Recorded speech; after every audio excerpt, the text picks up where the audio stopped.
आंगन में एमिली का अथक कार्य नैतिकता पूरी तरह से प्रदर्शित होती है, क्योंकि वह ढेर सारे कामों से निपटती है। हलचल के बीच एमिली बर्तनों को व्यवस्थित करने के लिए थोड़ी देर के लिए रुकती है। उसका समर्पण अटूट है। एम्मा बैठती है, एमिली की लगन के विपरीत, क्योंकि उसकी मां की डांटने वाली आवाज हवा में गूंजती है। आराम करने का आग्रह करती है। दृश्य कर्तव्य और अवकाश के नाजुक संतुलन के रूप में सामने आता है।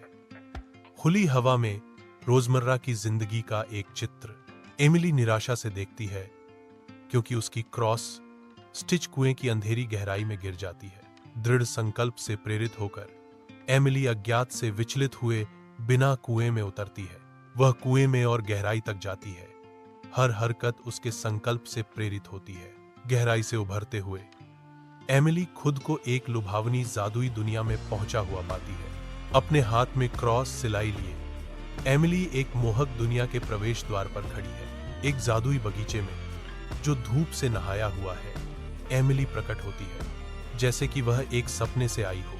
वह एक गाजर बढ़ाती है, एक जिज्ञासु खरगोश को एक कोमल उपहार देती है। कोमल हाथों से वह एक मुरझाई हुई गुलाब को पोषित करती है, उसकी नाजुक पंखुड़ियों में फिर से जान डालती है।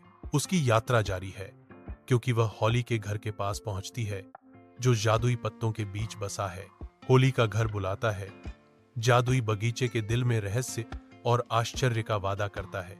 होली के घर के गर्म वातावरण में एक प्रस्ताव हवा में लटका हुआ है।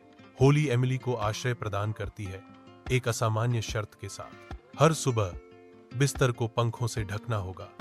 एक अजीबोगरीब अनुष्ठान।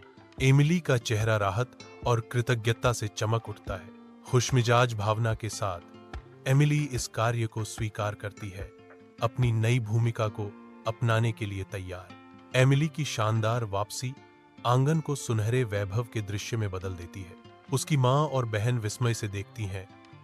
उनके भाव अविश्वास और विस्मय को दर्शाते हैं। एम्मा के आने से सुनहरी भ्रम टूट जाता है, जिसकी जगह पछतावे का एक कीचड़ भरा तमाशा आ जाता है।